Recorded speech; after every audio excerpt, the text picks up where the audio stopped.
Oh, yan ang black star natin, no. Kung nakikita, no. Yan yung black star natin na manok. So yan, no. So ito yung mga ano natin, ito yung mga native chicken natin. Ito nga pala si Franco, no. Si Oknarp. Pala sabudi rod. Na, sabudi.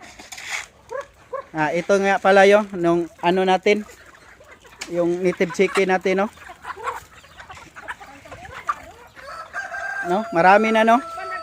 So yan yung ano mga ka-chicks, yan yung ano natin, i-crossbreed natin doon sa ano, sa Rhode Island natin. Yan.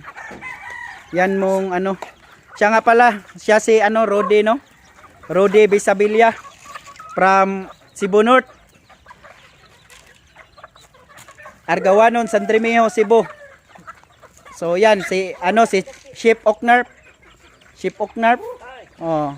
Yan si Chef Oknarp.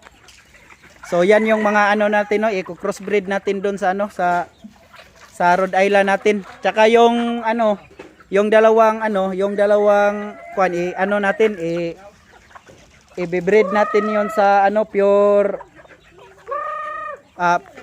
Rhode Island. So yan, no. So yan mga ka-chicks. Yan yung mga native chicken natin.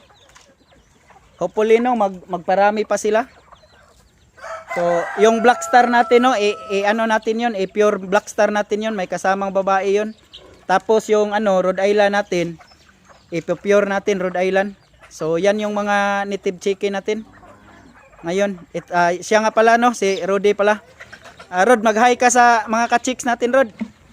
Hi mga ka-chicks, sabihin mo lang, hi mga ka-chicks. Hi mga chicks. Oh, yan. Yan si Rodi, no. So mga ka-chicks, no, pinapakita lang namin, no, kung paano kami mag-ano, no, mag-alaga ng mga native chicken namin, no. So ito naman, ito yung ano natin, mga Rhode Island natin. So ito yung ano natin, Rhode Island galing Barile. Tapos ito pa yung isa na Rhode Island. So yan. Yan yung isang Rhode Island natin, no. Yun yung i-crossbreed natin doon sa ano, sa mga native chicken natin. Tapos siya nga pala, no, sa ano namin, no, sa hindi kami nag-i-edit ng video, no. So gusto lang namin ipapakita, hindi kami eksperto, pero gusto namin ipapakita kung paano kami nag-aalaga ng mga native chicken namin, no. So yan. So sa susunod mga ka-chicks, no, sabihin nyo lang kung ano pa yung ano natin, i-update natin para sa ating mga native chicken. Baka sa susunod na ano natin, dadami na sila. So hanggang dito na lang mga ka-chicks. Hopefully sa susunod ano ko sa inyo kung paano kami magbe-breed at magko-crossbreed ng mga Rhode Island, tsaka yung ano, Rhode Island, tapos i-crossbreed namin sa mga native chicken namin. So yan lang mga ka-chicks, no. Ano, marami silang ano, pwede nilang galaan. Gagala lang sila doon sa bakante, dito sa ano, diyan lang sila magagala. Tapos dito sa ano, pakainan ng baboy.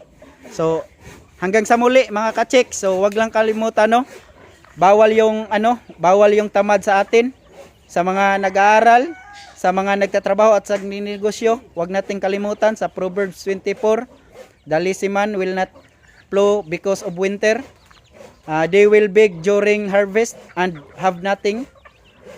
Sige mga pips, subscribe lang kayo para sa update sa susunod nating na vlog tungkol sa native chicken natin at sa ating Rhode Island. I-update ko kayo kung ano yung resulta sa native chicken natin tsaka sa ano, sa Rhode Island natin.